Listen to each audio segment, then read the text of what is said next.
కొంచెం సైడ్ కొంచెం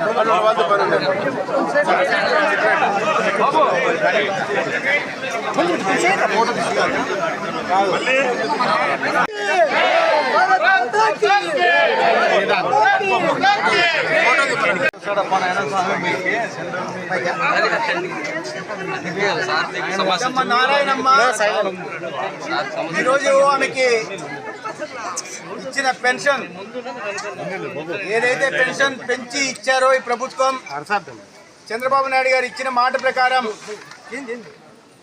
3,000 రూపాయలు 4,000 చేసి గత 3 నెలలకు కూడా కలిపి మొత్తం 7,000 ఇస్తానని చెప్పారు. ఇచ్చిన మాట ప్రకారం పెన్షన్ ఇచ్చారు. అటువంటి 28 కేటగిరీలకు కూడా పెన్షన్ పెంచారు. అందరికీ వాళ్ళ చేర్చడం జరిగింది. అయితే ఈ పెద్దమ్మ నారాయణమ్మ పెద్ద మనసుతో ఈ రాష్ట్రానికి రాజధాని లేదు, రాజధాని నిర్మాణం చేయడానికి గత ప్రభుత్వం చేసిన అవినీతి కారణంగా డబ్బులు లేవు కాబట్టి తను ఉడతా భక్తిగా ఆంధ్రప్రదేశ్కి రాజధాని ఉండి అమరావతి నిర్మాణం జరిగి ఆంధ్రప్రదేశ్ ప్రజలు కూడా మాకు అమరావతి ఉండి ఒక రాజధాని ఉంది అని చెప్పుకునేలాగా తల ఎత్తుకొని తిరిగేలాగా ఉండడం కోసం తన పెన్షన్ మొత్తాన్ని అమరావతి నిర్మాణానికి ఇచ్చారు. ఈ సందర్భంగా ఇవాళ రాష్ట్రంలో ఉన్న పరిస్థితి గత 5 సంవత్సరాలు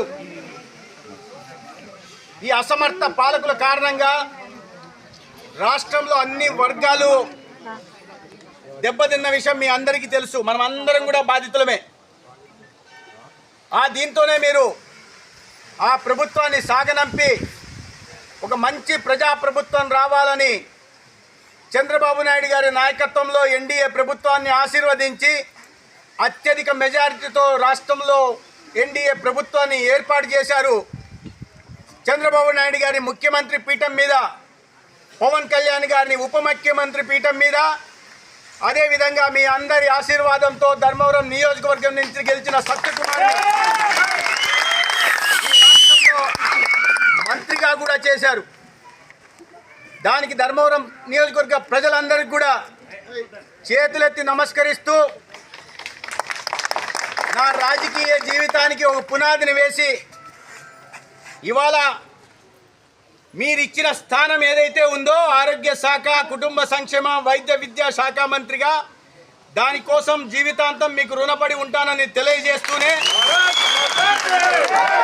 ముఖ్యంగా ఈ వార్డు ప్రజలందరికీ కూడా ప్రత్యేకంగా ధన్యవాదాలు తెలియజేస్తున్నాను. కారణం మీ అందరికీ తెలిసే ఉంటుంది.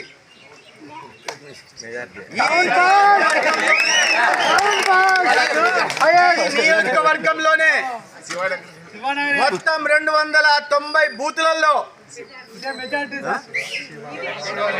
290 బూతుల్లో అత్యధిక మెజారిటీ కూటమి అభ్యర్థికి ఇచ్చింది ఏదయ్యా అంటే సార్ మీ అందరికీ ధన్యవాదాలు తెలియజేస్తున్నా. సార్ నమ్మితే గుండెల్లో పెట్టుకుంటాం సార్. మీరు గుండెల్లో పెట్టుకుంటారు, నేను కంటికి రెప్పలా కాపాడుకుంటా. దాంట్లో సార్ మాకు అదే నమ్మకంతో మా చేనేతను బతికించండి. మిమ్మల్ని ఎప్పటికీ ఇలాగే మేము గుండెల్లో పెట్టుకుంటాం సార్. ఇవాళ మీ మధ్యకి రావడానికి ప్రధాన కారణం కూడా అదే. నీకెప్పుడు కంచుకోటన్నా ధర్మవరము. మీ సమస్యల్ని సోదరుడు శ్రీరామ్ గారికి సంపూర్ణ అవగాహన ఉంది, నాకన్నా చాలా ఎక్కువ అవగాహన ఉంది. మధుసూదన్ రెడ్డి గారు వచ్చిన నాటి నుంచి కూడా నా ఊర్లో చేనేత పార్క్ ఏదైతే అనుకున్నారో నా ఊర్లో పెట్టాలని, ఆయన కూడా చేనేతలకు అండగా ఉండాలని ఆయన కూడా ఈ విషయం మీద అనేక సమస్యలు ఉన్నాయి. వీటి మీద ఇప్పుడు మీ అందరికి కనిపించచ్చు, సత్యకుమార్ గెలిచాడు, మళ్ళా ఒకరోజు వచ్చాడు, అక్కడ కనిపించి వెళ్ళిపోయాడు అని. మీరందరూ కూడా నా మీద పెద్ద బాధ్యతను పెట్టారు. కేవలం మన ధర్మవరం ఆరోగ్యం మాత్రమే కాదు, రాష్ట్ర ప్రజలందరి 5,30,00,000 మంది ఆరోగ్యం చూడాల్సిన బాధ్యత కూడా నా మీద పెట్టారు.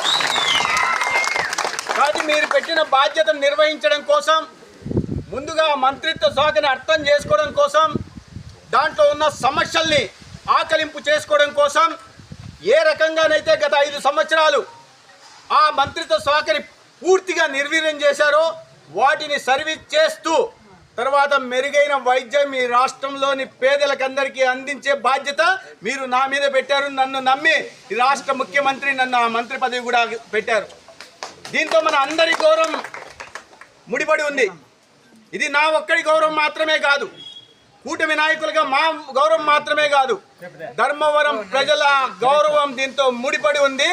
మీ ప్రజాప్రతినిధిగా, మీ శాసనసభ్యునిగా, ఆ మంత్రిత్వ శాఖ మంత్రిగా ఈ రాష్ట్రంలో మెరుగైన వైద్యం చేసి ప్రక్షాళన చేసి ధర్మవరం ప్రజలు చాలా మంచి పని చేశారా.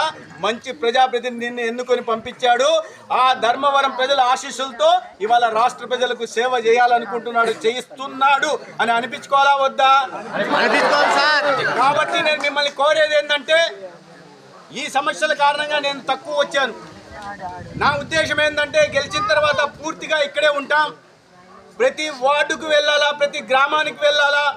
ఎన్నికల సమయంలో మనం చూసింది, మనం చూడని సమస్యను కూడా పూర్తిగా లిస్ట్ అవుట్ చేసుకుని ఒక్కొక్కటి, ఏది స్వల్పకాలిక ప్రణాళిక, ఇమిడియట్ యాక్షన్ ప్లాన్, దీర్ఘకాలిక ప్రణాళిక, వెంటనే చేయగలిగిన పనులు ఏంటి, కొంచెం సమయంలో 6 నెలల సమయంలో, 1 సంవత్సరం సమయంలో చేయగలిగిన పనులు ఏంటి, దీర్ఘకాలికంగా ప్రధాన సమస్యలు, పెద్ద సమస్యలు ఏమున్నాయో వాటిని చేయాలనుకున్న పనులు ఏంటి అని లిస్ట్ అవుట్ చేసుకోవడం జరిగింది. ఇంకా చేయాలని అనుకుంటున్న సందర్భంగా ఈ బాధ్యత ఇవ్వడం వల్ల నేను తక్కువ వస్తున్నా.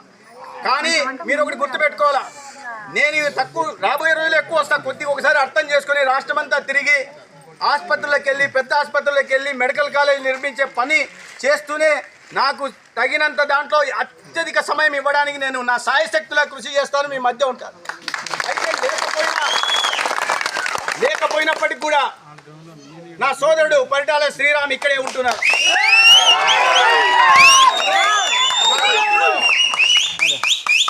చిలకం మధుసూదన్ రెడ్డి గారు ఇక్కడే ఉంటున్నారు. మన పార్టీ ఎన్డీఏ కార్యాలయం ఉంటుంది, కూటమి పార్టీల నాయకులు ఉంటున్నారు, మా పార్టీకి సంబంధించిన నాయకులు కూడా ఇక్కడే ఉంటున్నారు. ఏ సమస్య వచ్చినా పార్టీ కార్యాలయంలో అక్కడ కానీ ఇక్కడ కానీ తెలియజేస్తే అది మా దృష్టికి వస్తుంది. కొంచెం సమయం తీసుకొని ప్రతి సమస్యని నేను చెప్పినట్టుగా స్వల్పకాలిక, దీర్ఘకాలిక ప్రణాళికలకు అనుగుణంగా అన్నిటినీ పరిష్కరించుకునే ప్రయత్నం చేస్తాం. మీరు ఎమ్మెల్యే గెలిపించి శక్తినిచ్చారు, ఆ సమస్యల పరిష్కారం చేయడం కోసం కూడా ఆ శక్తిని ఇవ్వాలని మీ అందరినీ కోరుకుంటూ